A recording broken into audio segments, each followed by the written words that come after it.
حضور کی آنکھوں میں امٹتے ہوئے آنسو، آگے بڑھے، کعبے کو غلاف کو پکڑا، کہا اللہم اعز الاسلام باحب الرجلین الیک بعمر ابن الخطاب اور بعمر ابن حشام۔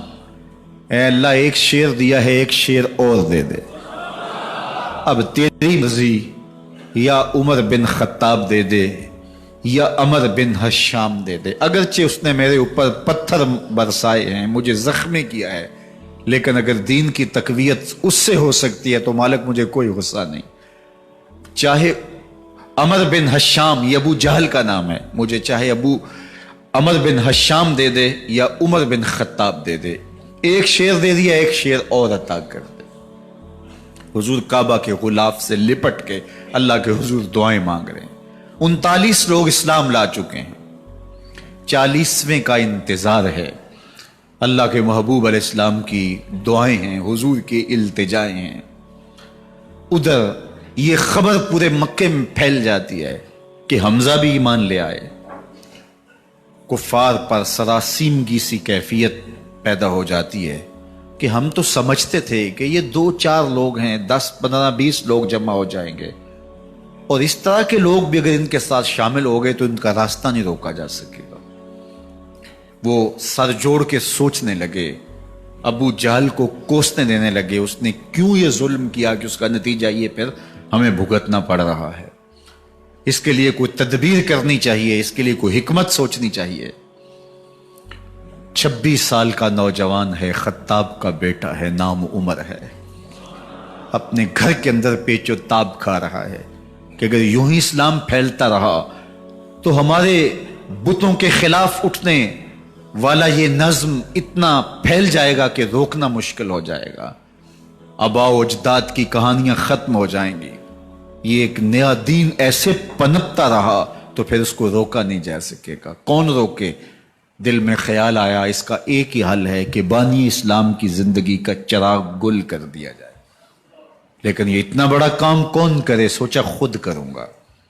اٹھتی جوانی اور یہ پہلوانی کا زمانہ تھا عمر بن خطاب کا، اعضاء میں توانائی، طبیعت میں جوش، تلوار حمائل کی۔ دوپہر کے وقت خیال آیا تو کڑکتی دوپہر میں چل پڑے۔ سنسان گلیاں ہیں، سخت گرمی ہے، لوگ دیواروں سے لگ کے چلتے ہیں اگر کوئی کسی کو کسی مجبوری کے تحت کہیں جانا بھی پڑے، لیکن یہ مست ہاتھی کی طرح اپنے ارادے کو عملی جامہ پہنانے کے لیے گھر سے نکل پڑتے ہیں، اور اس انداز سے تلوار حمائل کیے ہوئے آگے بڑھ رہے ہیں۔ نعیم بن عبداللہ آگے سے آ رہے تھے، آنکھوں میں اترا ہوا نشہ دیکھا، کہانی سمجھ گئے۔ یہ بھی مسلمان ہو گئے تھے لیکن ابھی ایمان ظاہر نہیں کیا۔ کہا عمر کدھر کے ارادے ہیں؟ کہا بانی اسلام کا چراغ بجھانے جا رہا ہوں، یہ روز روز کی کہانی ختم کرنے جا رہا ہوں۔ آج حمزہ ایمان لائے ہیں، کل کوئی اور آ جائے گا، پھر اس تحریک کو روکنا مشکل ہو جائے گا۔ نعیم بن عبداللہ مسکرا کے بولے گھر کی خبر لی ہے؟ کہا کیا ہوا میرے گھر کو؟ کہا تمہاری بہن فاطمہ بھی اس محمد کی غلام بن گئی ہے، تمہارا بہنوئی سعید بن زید بھی اس کا نوکر بن گیا ہے۔ بس بپھر گئے، وہ جو غصہ تھا وہ ادھر منتقل ہو گیا، بہن کے گھر کا رخ کیا۔ جب دروازے پہ پہنچے تو اندر سے قرآن پڑھنے کی آواز آ رہی ہے۔ جو کہا گیا تھا، جو سنا تھا، اس کا یقین پیدا ہو گیا۔ زور زور سے دروازے کو کھٹکھٹانے لگے۔ بہن نے دیکھا کہ بھائی ہے، جو قرآن پڑھ رہا تھا اس کو چھپا دیا اور خود دروازہ کھولا، بس پیٹنا شروع کر دیا، مار مار کے سر پھوڑ دیا، خون بہہ رہا ہے۔ جب سر پھٹ گیا تو فاطمہ بنت خطاب بولی عمر تم خطاب کے بیٹے ہو، میں بھی خطاب کی بیٹی ہوں، سن لو محمد کا دامن نہیں چھوڑو، جو کرنا ہے کرو۔ جب یہ تیور دیکھے تو عمر کی حیرت انتہا کو چھو گئی۔ یہ کون سی قوت ہے جس نے ایک عورت کے اندر یہ جذبے رکھ دیے؟ کہا اچھا بتاؤ تم کیا پڑھ رہے تھے؟ کہا تم ناپاک ہو، تمہیں نہیں دوں گی۔ کہا کیسے دو گی؟ کہا پہلے غسل کرو۔ عمر غسل کر رہا ہے، سودا لینے کے لیے بازار گئے، ہاتھ اس کے بکے جس کے خریدار گئے۔ عمر غسل کر رہے ہیں، غسل کر کے باہر آئے تو بہن قرآن لے آئی، وہ کھجور کی چھالیں، وہ چمڑے کے اوپر لکھا ہوا قرآن سامنے رکھ دیا۔ عمر پڑھ رہے ہیں طٰہٰ ما انزلنا علیک القرآن لتشقیٰ، اے 14ویں کے چاند محبوب، قرآن اس لیے نازل تو نہیں کیا تھا کہ تم مشقت میں ہی پڑ جائے۔ محبوب رحمت کے دروازے کھل رہے ہیں، کرم نوازیاں ہونے والی ہیں۔ عمر پڑھتے گئے، آنکھوں کے بندن ٹوٹ گئے، آنسو آنے لگے، ٹپ ٹپ آنسو گرنے لگے۔ عمر رو رہے ہیں، بدن کانپ رہا ہے۔ آئے کس ارادے سے تھے، اب حالت کیا ہوئی جا رہی ہے۔ اپنی بہن سے کہا، بہنوئی سے کہا، جس در کے تم غلام ہوئے ہو، کبھی میں بھی اس در کا غلام نہیں ہو سکتا؟ عمر کی کہیں عمر نہ برباد ہو جائے، مجھے اس چوکھٹ پہ لے چلو۔ کہا چلو ہم اس دہلیز پہ لے چلتے ہیں۔ تلوار اسی طرح حمائل کی ہوئی ہے، حضور دار ارقم میں ہے۔ یہ اسلام کی پہلی درسگاہ ہے، حضرت ارقم کا گھر۔ مسلمانوں کی تعداد بہت تھوڑی، یہاں چھپ کر کے دین سیکھتے ہیں۔ حضور بھی وہاں تشریف فرما تھے، باقی اصحاب بھی وہاں تشریف فرما تھے، حضرت میرے حمزہ بھی وہاں تھے۔ دروازے کی درزوں سے دیکھا کہ عمر آ رہے ہیں، تلوار بھی حمائل کی ہوئی۔ صحابہ نے کہا عمر آ رہے ہیں، امیر حمزہ نے کہا کوئی پرواہ نہیں، آنے دو، اچھا ارادہ ہوا تو خوش آمدید کہیں گے، ارادہ اچھا نہ ہوا اس کی تلوار سے گردن کاٹوں گا۔ اللہ اکبر۔ جب دروازہ کھولا تو دو صحابہ نے بازوں سے پکڑ لیا، کندھوں سے۔ حضور نے فرمایا کندھے چھوڑ دو، کندھے چھوڑ دیے گئے۔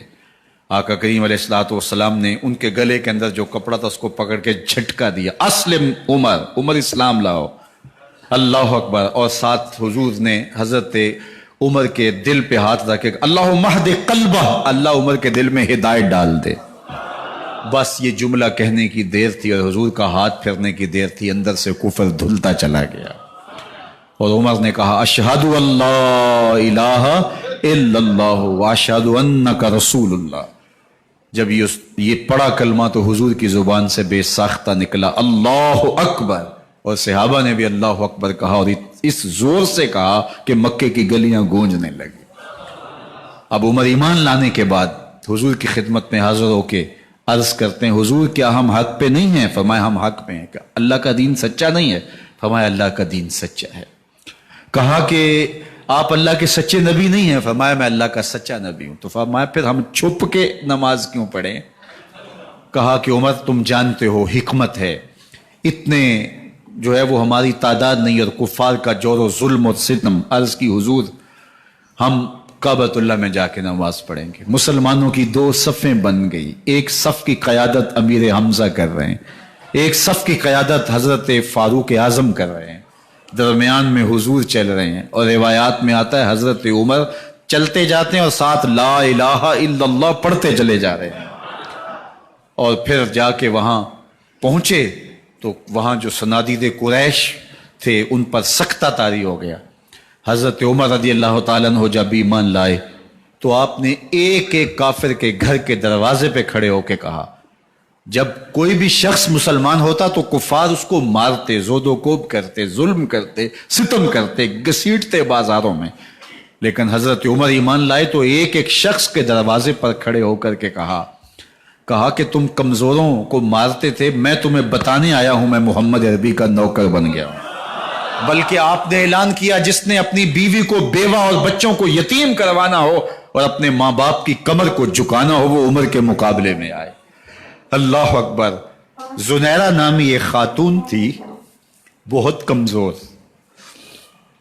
راوی کہتا ہے کہ اس کی ہڈیوں میں گودا نہیں تھا، عشق رسول تھا، اور اس کا ظالم آقا اس کو مارتا ہے، اور جب مار کے تھک جاتا ہے ادھر سے عمر آ رہے ہیں، یہ اسلام لانے کے پہلے کی کہانی ہے، تو ادھر سے عمر آ رہے ہیں تو اس نے کہا عمر تم جوان آدمی ہو تو یہ چھوڑتی نہیں ہے اپنے نبی کا نام، ذرا تم آؤ۔ تو عمر کوڑا پکڑ لیتے ہیں، اسے مارتے ہیں، مارتے مارتے تھک جاتے ہیں تو پانی پینے لگتے ہیں، تو کہتے ہیں مجھے تیرے پہ ترس نہیں آیا لیکن میں ذرا پانی پینے لگا ہوں، اور پھر گلے کے اندر کپ ڈال کر کے کوڑا اور اس کی رسی کو بل دیتے ہیں اور اس کی آنکھیں باہر نکل آتی ہیں۔ اور کہتے ہیں بلا اپنے نبی کو جو تیری آنکھوں کی بینائی واپس کرے۔ اللہ اکبر۔ تو اس نے آسمان کی طرف منہ کر کے کہا مالک میں کبھی بھی آنکھوں کی بینائی نہ مانگتی، لیکن اب تیرے نبی کی عزت کا سوال ہے، آنکھوں کی بینائی واپس ہو جاتی ہے۔ زنیرہ کو بڑا مارا، آج عمر گلیوں میں آنکھوں میں آنسو ہیں اور عجیب دل بے تاب ہے، اور کہتا ہے آؤ بھئی میں حضور کا غلام بن گیا ہوں، تمہیں بتانے آیا ہوں۔ زنیرہ نے موڑ کاٹا تو آگے عمر یہ آواز دے رہے تھے۔ زنیرہ ایک کونے پہ کھڑے ہو کے رو کے کہتی ہے عمر تم تو بڑے اس دن جوش و غضب میں تھے اور تم مارتے ہوئے تھکتے نہیں تھے۔ تو عمر نے کہا زنیرہ اس دن میں نے دیکھا نہیں تھا، اب میں محمد عربی کو دیکھ آیا ہوں۔ جنہ ویکھیا نہیں ہو کرن گلاں، جنہ ویکھیا نہیں ہو کرن گلاں، جنہ ویکھیا ہو تے بول دے نہیں، جڑے محرم راز حقیقت دے اور راز حقیقت کھول دے نہیں۔ تو حضرت عمر رضی اللہ تعالیٰ عنہ ایمان لائے۔ حضرت عبداللہ ابن مسعود رضی اللہ تعالیٰ عنہ فرماتے ہیں کہ حضرت عمر کا ایمان لانا مسلمانوں کے لیے عزت کا سبب تھا، ان کا ہجرت کرنا مسلمانوں کی نصرت تھی، اور ان کی خلافت مسلمانوں کے لیے رحمت تھی۔ حضرت عمر رضی اللہ تعالی عنہ وہ ہیں کہ میرے حضور نے فرمایا لوگوں جب نیک لوگوں کا ذکر کرو تو میرے عمر کا تذکرہ ضرور کیا کرو۔ میرا عمر وہ ہے کہ جب وہ ایک جگہ ایک سمت سے آ رہا ہو، ایک گلی اور بازار سے آ رہا ہو، تو شیطان بھی آ رہا ہو، عمر کو دیکھ کے راستہ تبدیل کر لیتا ہے۔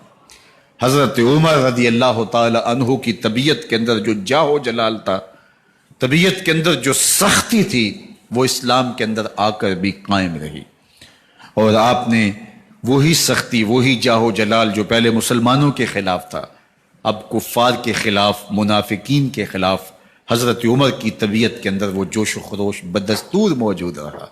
لیکن جس دن آپ خلیفہ بنے تو اس دن آپ نے ممبر پہ چڑھ کے جو خطبہ دیا اس میں کہا لوگوں میں سخت اس لیے تھا کہ رسول اللہ نرم تھے، پھر میں سخت اس لیے تھا کہ حضرت ابو بکر صدیق نرم تھے، اب میں تخت خلافت پہ بیٹھا ہوں، اب میری سختی جو ہے وہ نرمی میں تبدیل ہو گئی، صرف فاسقوں، فاجروں اور باغیوں کے لیے میں سخت ہوں، باقی تمہارے لیے نرم ہوں۔ سب سے کم جو تنخواہ بیت المال سے اگر کسی وجود نے لی ہے تو وہ حضرت عمر رضی اللہ تعالیٰ عنہ نے لی ہے، صرف 2 جوڑے لیتے تھے سال میں، اور راوی کہتا ہے کہ میں نے دیکھا ہے کہ اس میں بھی 17 پیوند لگے ہوتے تھے۔ حضرت عمر رضی اللہ تعالیٰ عنہ کا طرز زندگی، آپ کا انداز معاشرت اور آپ کا انداز خلافت، ہر لمحہ آپ کی زندگی کا اٹھا کے دیکھیے کتنی مرتبہ قرآن حضرت عمر کی رائے کے مطابق نازل ہوا ہے۔ اللہ تعالیٰ جل شانہ نے ان کو صاحب الہام بنایا تھا۔ ہر امت میں کوئی صاحب الہام ہوتا ہے، حضور کی امت کا صاحب الہام حضرت عمر رضی اللہ تعالیٰ عنہ، اور آقا کریم نے انہیں اپنا وزیر قرار دیا، فرمایا میرے 2 وزیر آسمانوں میں ہیں، 2 وزیر زمینوں میں ہیں، آسمانوں کے وزیر ابو جو ہے وہ جبرائیل اور میکائیل ہیں، اور زمین کے وزیر ابو بکر اور عمر ہیں رضی اللہ تعالی عنہما۔ تو اللہ تعالیٰ جل شانہ نے حضرت سیدنا صدیق اکبر کے بعد حضرت سیدنا عمر بن خطاب رضی اللہ تعالیٰ عنہ سے جو کام لیا، مختصر دور خلافت کے اندر 10 سال 6 ماہ 4 دن آپ نے خلافت فرمائی ہے، لیکن کہاں سے چلے اور یہاں مکران تک، بلوچستان کا حصہ ہے، یہاں تک آپ کے سلطنت کی حدود وسیع ہوئی، ادھر آرمینیا تک جا پہنچے، حمص فتح کیا، قادسیہ، یرموک، آپ ذرا دیکھیے کہ کہاں تک آپ کی فوجوں کے گھوڑے دوڑتے رہے، اور اللہ تعالیٰ جل شانہ نے ان کو جو توانائی، عدل و انصاف کی قوت عطا فرمائی۔ اللہ اکبر، جب زمین پہ عدل کیا ہو تو زمین بھی حکم مانتی ہے، اور حضرت عمر وہ تھے جن کا حکم ہوائیں بھی مانتی تھی، زمین بھی مانتی تھی، جن کا حکم جو ہے وہ آگ بھی تسلیم کرتی تھی اور دریا بھی ان کا حکم مانا کرتے تھے۔ مصر کے اندر رسم بد جاری تھی، یہ رسم بد جاری تھی کہ سال کے بعد 1-2 شیزہ کو زیورات پہنا کے اچھے لباس میں ملبوس کر کے دریا کی بھینٹ چڑھایا جاتا، اس کی قربانی دی جاتی، اس کا خون بہتا تو دریا چلتا۔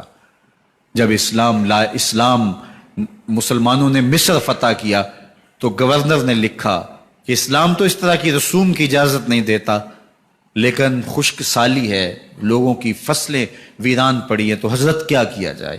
تو حضرت عمر رضی اللہ تعالیٰ عنہ کو جب قاصد آ کے پیغام دیتا ہے تو کاغذ کے ٹکڑے پہ لکھتے ہیں بسم اللہ الرحمن الرحیم، مصر کے نیل کی جانب عمر کا خط، لکھتے ہیں اے نیل اگر تو اللہ کے حکم سے چلا کرتا ہے تو چل، ورنہ ہمیں تیرے چلنے کی کوئی حاجت نہیں ہے۔ اور قاصد کو کہا یہ خط لے جاؤ اور جا کے دریائے نیل میں پھینک دو۔ قاصد جا کے خط دریائے نیل میں پھینک دیتا ہے، پانی آتا ہے، ایسا دریائے نیل چلا 14 صدیاں ہوئی ہیں آج تک کبھی بند ہی نہیں ہوا ہے۔ دریا حکم مانتے ہیں، آگ نکلتی ہے۔ لوگ حضرت عمر رضی اللہ تعالی عنہ کے پاس آئے، حضرت لاوا پھوٹا ہے، آگ نکل رہی ہے اور مدینے کی طرف بڑھ رہی ہے، اب کیا کیا جائے؟ فائر بریگیڈ تو زمانے میں تھی نہیں۔ عمر نے اپنی قمیض اتاری، جس قمیض پہ 17 پیوند لگے ہوئے تھے چمڑے کے، کہا یہ قمیض لے جاؤ، جدھر آگ بڑھ رہی ہے آگے ڈھالنا، آگ پیچھے بھاگ جائے گی۔ زلزلہ آتا ہے تو زمین پہ دھڑا مارتے ہیں، زمین رک جا، کیا عمر نے تیری چھاتی پہ عدل نہیں کیا ہے؟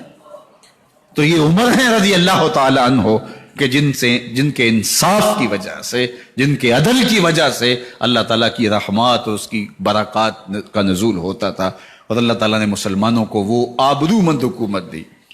کائنات کی تاریخ کے اندر ایسی حکومت آپ نے نہیں دیکھی ہوگی جو حضرت عمر نے حکومت کی ہے۔ اللہ اکبر۔ فرمایا فرات کے کنارے پہ ایک کتا بھی پیاسا مر گیا تو اس کا حساب بھی عمر سے ہوگا۔